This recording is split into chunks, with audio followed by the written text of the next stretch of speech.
Hannah had long wanted a child, and in her sorrow she often cried and wouldn't eat. When she and Elkanah went to worship at the tabernacle at Shiloh,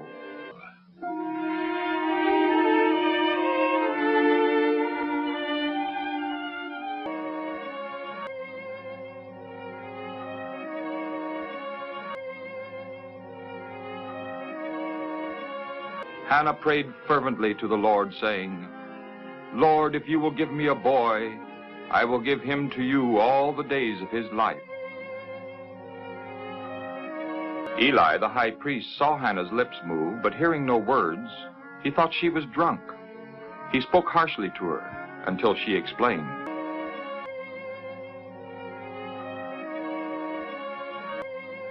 Well, then go in peace, and may the God of Israel give you what you ask of him.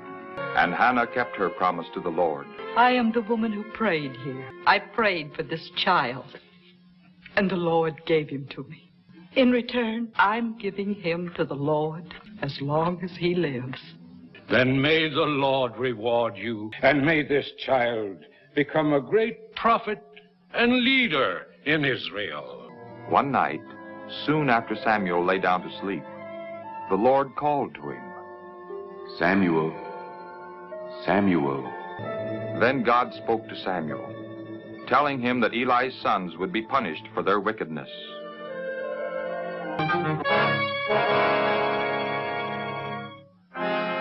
When Eli heard the news of the battle, how his 2 sons had been killed and the Ark of the Covenant had been taken, he fell from his seat and died. After the death of Eli, Samuel became the ruler of the people. They wanted Samuel to give them a king to rule over them. When Samuel heard that the people wanted a king, he was very much displeased. Was not God their king? So once more Samuel turned to God for guidance. "Tomorrow about this time, I will send you a man from the land of Benjamin. Anoint him to lead my people."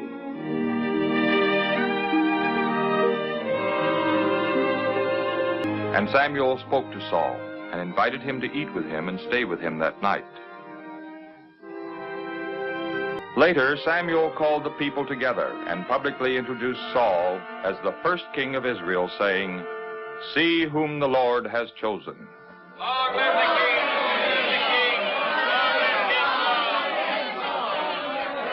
king! But the time came when King Saul willfully disobeyed the Lord.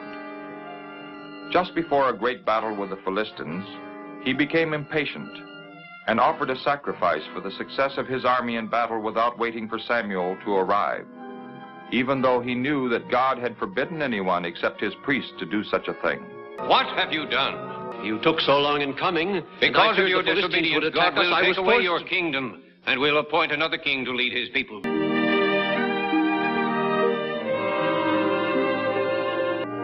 So, with Saul rejected, Samuel made ready at once for the journey to Bethlehem to anoint a second king, a man after God's own heart.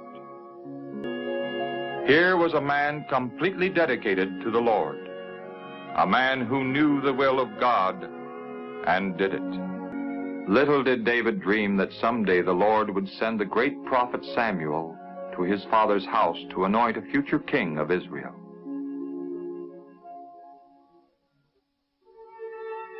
God had told Samuel to go to Bethlehem and there anoint one of Jesse's sons. When Samuel saw the ruddy, handsome youth, he was impressed, and the Lord said to Samuel, "Anoint him. This is the one I have chosen." This anointing meant that God had chosen him to be the future leader of his people, and the Spirit of the Lord came on David mightily from that day on.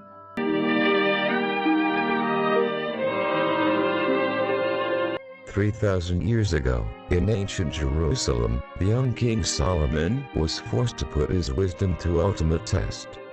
The women said they live in the same house. They each had a baby, but one of the babies died. Now both women wanted the baby that was alive. Each mother said he was her baby. They wanted King Solomon to tell them who could keep the baby, and Solomon asked the 2 ladies if who was the true mother. Then Solomon took the baby. And the king said, "Bring me a sword." And they brought a sword, and the king said, "You'll divide the living child in two." One mother told Solomon not to cut the baby in half. The other woman told Solomon to cut baby in half. She did not want the baby to be hurt. Solomon gave the baby to her.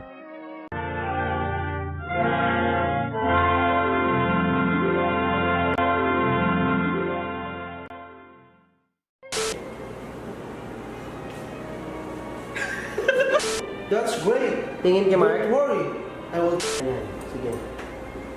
Bakit ka Okay lang. Nice!